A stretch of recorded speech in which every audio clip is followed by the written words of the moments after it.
Hello tout le monde. Alors aujourd'hui un petit tirage avec un jeu qui s'appelle donc du coup ça va dans ce sens là, The Book of Shadows. On peut acheter les deux séparément ou ensemble. Ok, les choses vont très vite. Oui, j'avais remarqué. Et donc, ce que j'aime bien dans ce jeu, c'est que ça parle d'une des lois hermétiques, il me semble. Je ne suis pas spécialisée là-dedans, mais j'ai quand même entendu parler d'une ou deux choses, dans laquelle il y a plusieurs règles, dont celle de tout ce qui est en haut est en bas. Et puis, il me semble qu'il y a un truc de style, tout ce qui est à l'extérieur est à l'intérieur.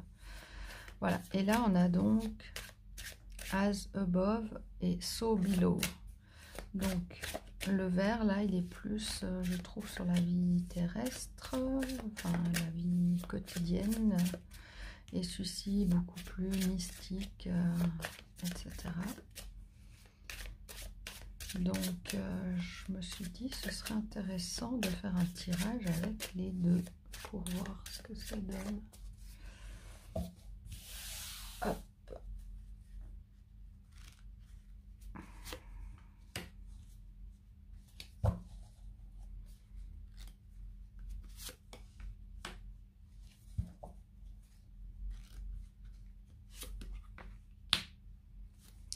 En dos de deck, on a l'as de bâton, l'étincelle, quelque chose de nouveau qui pourrait débuter dans tout ce qui est nos désirs, nos loisirs, tout ce qui nous fait vibrer.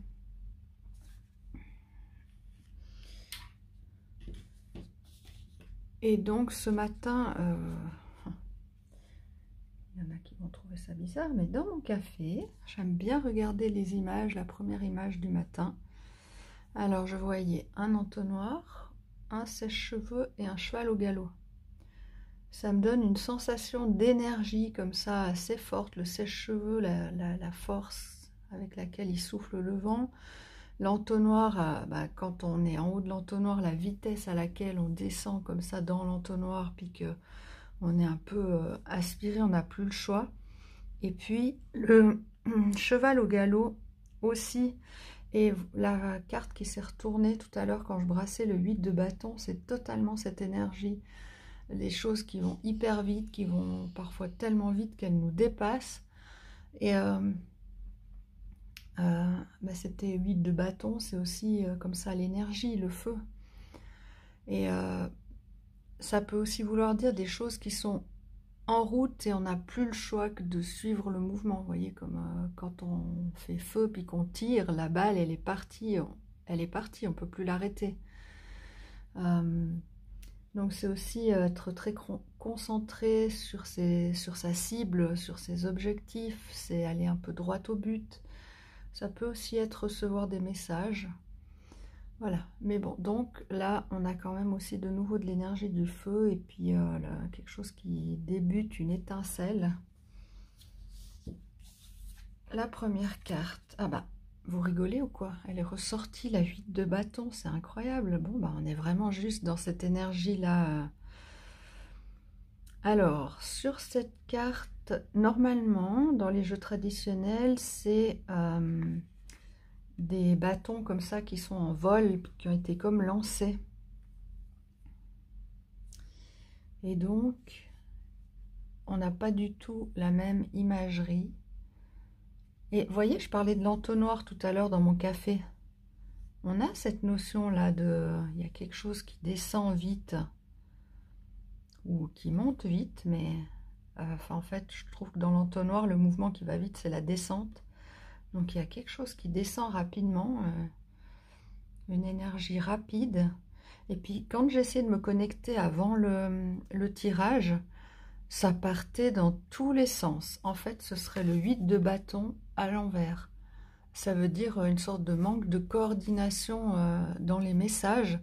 j'avais l'impression de capter plein de radios différentes avec d'habitude je vois plus et là j'entendais plus. Et puis c'était un peu, ça avait l'air du n'importe quoi, mais en même temps c'était rigolo. Donc c'était très bien parce qu'en rigolant, ben, ça m'a permis de me m'ancrer, me centrer, me détacher de toute émotion négative. Donc voilà, voilà, c'est rigolo quand même que ça se rejoint. Donc ce que j'ai vu dans mon café, donc quand j'ai essayé de me connecter, donc la 8 de bâton, ce serait comme si les bâtons, ils vont tous dans des sens différents, puis ils s'entrechoquent. Enfin, il y a pas de, c'est pas la cohérence, de coordination, il n'y a pas, enfin, ça vole un peu dans tous les sens. Donc, il faut peut-être réussir à canaliser aujourd'hui, enfin aujourd'hui ou ces prochains temps, ces énergies très fortes, très rapides. Vous voyez là, elle a les yeux fermés, elle se concentre, elle dirige avec ses bras l'énergie pour montrer où elle doit aller. Bon, ben voilà, comme je suis très douée avec tout ce qui est technologique, eh ben, on va reprendre là où on en était. Je recommence. Alors, ben, les cartes ont déjà été tirées, mais je vous ai remis à là où ça s'est coupé. Donc, on en était à cette énergie comme ça de bâton qui est en marche. Et ben, on va voir comment on peut en tirer profit. Ici, on a donc le cavalier de bâton, donc de nouveau un bâton. Et le cavalier, c'est donc celui qui pratique ce qu'il aime. Il est très actif et passionné. Ce serait son mot à lui, c'est la passion. Donc, quelque chose qui débute, qui va vite et qui nous passionne. Et de nouveau, des bâtons. Donc, on n'a que de l'énergie feu dans ici en bas, dans le monde matériel. Donc, ici, on a le 9 qui serait traditionnellement quelque chose un peu comme de l'amertume. Parce que parfois, quand on se fait dépasser par les événements avec le 8 de bâton, après, on est un peu amer, comme si on n'avait pas été maître de son destin. Voilà. Hop, ici, on voit qu'elle a comme le battleur tous les éléments à sa disposition pour faire les choses. La petite statue, là, elle me fait penser à la grande prêtresse. Elle est assise sur une lune, là.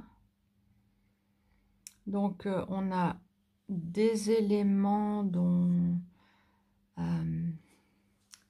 par exemple, ici, j'ai retrouvé une feuille qui expliquait le voyage du mât. Et je trouvais intéressant, ici, l'histoire du mât. Donc, le mât qui part sur son chemin, qui va traverser 21 étapes et trouver 21 clés. Donc, au début, on a le battleur, le 1, le début. C'est l'enfant avec tout son potentiel à déployer. Donc, il a tous ses outils là, à explorer, à expérimenter. Mais tout seul, il est encore perdu, il ne sait pas comment s'y prendre. Donc, on a ses outils, mais après, il faut encore savoir quoi en faire. La papesse, la mère cosmique, met au monde 7 enfants. On voit ici un œuf qu'elle couvre, rien à voir. Elle porte la graine à maturation. Il lui faut du temps et de la patience. Elle est réservée, intuitive et passive. Voilà. Donc on a quand même ces éléments sur cette carte. Donc le 9 de bâton, c'est juste avant l'oppression. La 10 de bâton, c'est avoir une charge beaucoup trop lourde. Donc, pour éviter d'en arriver au 10 de bâton, puis d'être comme ça écroulé sous le poids enfin, tellement de choses qui nous passionnent et qu'on aime et qu'on fait que ben, on s'écroule dessous, c'est trop lourd. Donc peut-être revenir un peu en arrière, ça c'est le 1 et le 2 dans les arcanes majeures. Revenir au début du chemin, revenir sur les basiques, revenir sur oui, les éléments de base et son intuition, ses connaissances. Ouais, j'aurais envie de dire que là, pour éviter cette amertume, peut-être qu'en restant sur ses bases et d'allumer vraiment une chose à la fois, c'est pas parce qu'on a les 9 à disposition qu'on doit tout allumer. Voilà. Donc, il y avait aussi ici, j'avais dit tout à l'heure, une impression aussi, le cavalier, il agit, il bouge. Et avec ses bâtons, j'avais cette image de tous les bâtons qui passent au-dessus de la tête d'une foule, comme ça, enfin d'un groupe de personnes. Et les personnes, elles avaient le choix de lever le bras pour attraper un bâton et être embarquées avec ce bâton, ou de ne pas lever le bras puis de rester où elles étaient, mais l'énergie était à disposition. Donc avec ce cavalier, ce serait assez, fais quand même l'action d'utiliser cette énergie, mais choisis ton combat, on va dire. C'est pas un combat, mais choisis dans lequel tu veux, lequel ou lesquels, mais quelques-uns, tu veux mettre ton énergie. On a quand même aussi 2 fois les images d'une main qui allume des bougies. Et là, par exemple, elle est en train de mettre en place les bougies qu'elle va allumer ou pas.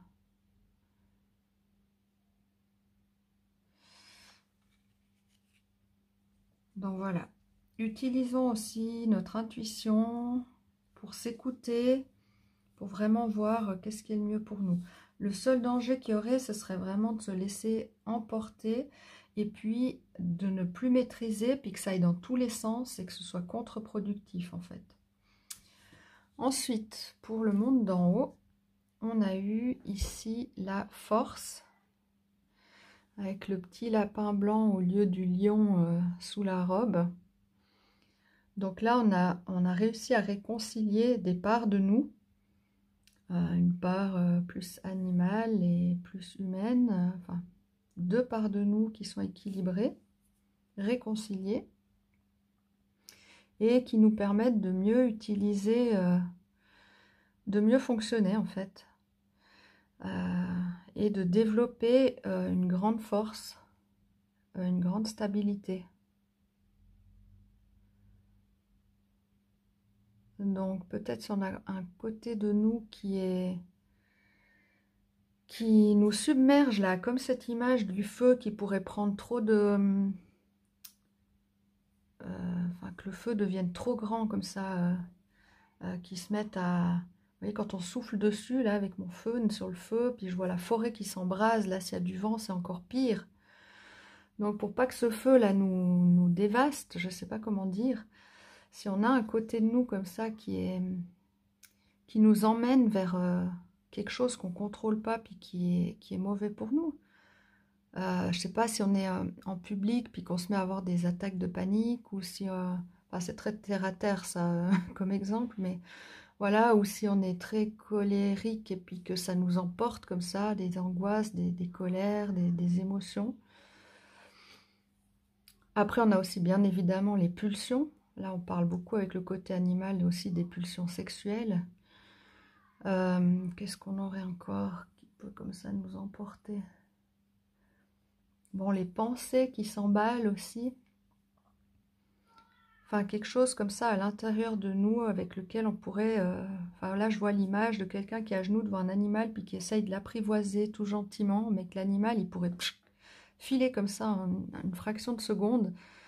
Donc, vraiment essayer d'apprivoiser cette part de nous et puis à la mettre en équilibre et même carrément après en faire une force. Par exemple, si on a des accès de colère puis qu'on arrive à contrôler ça,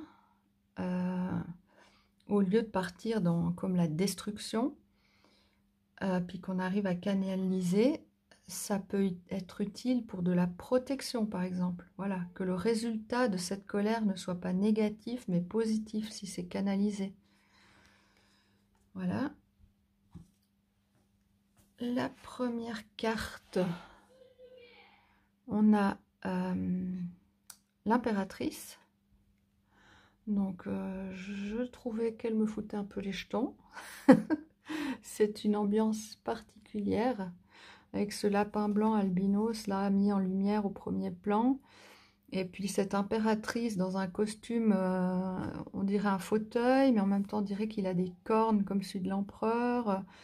Ça me fait penser au 5e élément. Si vous avez vu le film, il y a des êtres bizarres aussi grands comme ça. Enfin, ça me fait penser à des extraterrestres. Ces personnes, si c'est des servantes ou des protectrices, ou... Ah, c'est une ambiance très particulière, cette carte, quand même. Et ce lapin, il me donnait une sensation comme ça aussi d'être tétanisé dans les phares de la voiture, avec les phares de la voiture dans les yeux, comme ça au milieu de la route, qui nous fixent. Donc, être tétanisé devant la grande prêtresse, devant l'impératrice. Bon, cette impératrice, avec elle, il y a des cycles. Il y a des cycles, et puis chez elle, il y a des choses qui sont en maturation. Elle protège cette graine qui grandit, elle protège et elle nourrit cette graine. Donc, il y a quelque chose qu'on peut vouloir faire grandir. Il y a une sorte d'abondance aussi, mais il faut bien tenir compte quand même des cycles. Il faut être conscient plutôt que c'est un processus, un cycle. C'est donner la vie à quelque chose. Créer, voilà. Création, ce serait son mot. Et puis prendre soin que cette graine, elle puisse grandir. On a bien sûr une notion de grossesse, de nature. Une sorte d'épanouissement personnel, mais dans cette imagerie-là, oui, peut-être qu'elle est épanouie, je ne sais pas. Bon, quelque chose qui grandit en nous. Donc, tant que ce n'est pas quelque chose de dévastateur, mais quelque chose qu'on arrive à contrôler, et puis surtout, c'est même pas contrôler, parce que contrôler, ça donne l'impression qu'on a la main mise dessus, mais plutôt apprivoiser et réconcilier des parts de nous. Ensuite, là, on a le roi de coupe. Donc, lui, il tient précieusement cette coupe, pardon. Donc, le roi de coupe, c'est la maîtrise des sentiments. Donc, lui, il se maîtrise. Donc, on retrouve de nouveau cette sorte d'énergie de... C'est marrant parce qu'ici, on ressent qu'il y a comme une énergie qui nous emporte, donc de l'extérieur, ce bâton auquel on peut s'accrocher puis partir avec, comme une énergie extérieure qui secoue tout. Et ici, on dirait que c'est une énergie intérieure qu'il faudrait canaliser. Voilà. Donc lui, il a une maîtrise, mais plutôt dans l'action quand même, le roi. Donc, oui. Et la reine, ça aurait été qu'elle a intégré et elle maîtrise l'émotion de la sensibilité, par exemple. Mais lui, c'est quand même à l'extérieur dans l'action. Il agit en se maîtrisant. Et ici, on a la justice. Alors, de nouveau, on retrouve deux choses opposées, comme on a là, deux choses qu'on réconcilie. Et avec la justice, on a une notion de responsabilité. On est responsable de ce qu'on fait ou de ce qu'on fait avec les événements qui nous arrivent. Et on peut choisir de balancer plus d'un côté que de l'autre ou de chercher l'équilibre. Il y a aussi une question qui me vient tout le temps avec cette justice, c'est comment est-ce que je peux faire mieux? Si je suis jugée, on va me dire que j'ai fait ceci de bien ou de pas bien, enfin surtout de pas bien. Donc le résultat, c'est comment je peux m'améliorer, comment je peux être plus juste en fait. Donc là, par exemple, il y a aussi cette notion de la cigale et la fourmi. Une qui aurait bien mis de côté les choses et l'autre qui aurait rien. Et il y a un partage. Dans l'équilibre, il y a aussi l'abondance, la partager, et puis le néant, le remplir en fait. Demander de l'aide ou partager. Ouais, donc vraiment assez clair. De nouveau, autant là c'était clair qu'il y avait une énergie de feu qui peut tout embrouiller, mais donc on sait qu'il faut essayer de canaliser. Autant ici, c'est quelque chose d'intérieur qu'il faut faire grandir, mais en équilibre, en apportant ce qui est juste et équilibré, et en se maîtrisant. Il y a quand même quelque chose comme ça de très carré, de très réfléchi, même si on n'a pas d'épée. Voilà, quelque chose de très réfléchi. Et puis bon, c'est une grande force, on ne peut pas la laisser partir comme ça dans tous les sens. Il faut canaliser. Voilà, donc quelque chose qu'on veut faire grandir, ça peut être un projet passionnant. Mais il faut mettre des... Là, je vois les protections là au bord des routes, je ne sais plus comment on appelle ça, les garde-fous. Il faut essayer de mettre des garde-fous. D'une part, ça donne la direction, ça empêche de partir dans tous les sens. Et en même temps, ça protège. Et en même temps, ça nous permet d'arriver plus vite à destination. Voilà. Bon. Souvent, j'ai l'impression qu'on parle beaucoup pour dire un message très simple. Et c'est de nouveau le cas. Mais c'est aussi agréable de voir quand on a le temps tout ce qu'il y a autour, comme les connexions, les cartes qui nous surprennent quand elles sortent. Ah, mais je venais de parler de ça, et ça sort, comme celle-ci, là. Et avec mon histoire de café, enfin, ça c'est plus rigolo, quoi. Mais le message est très simple. Je pense que vous avez compris, je ne vais pas répéter. De toute façon, je ferai comme d'habitude sur Instagram un petit résumé. Et voilà. Ça m'a fait plaisir de passer ce petit moment avec vous. Et à bientôt, belle journée.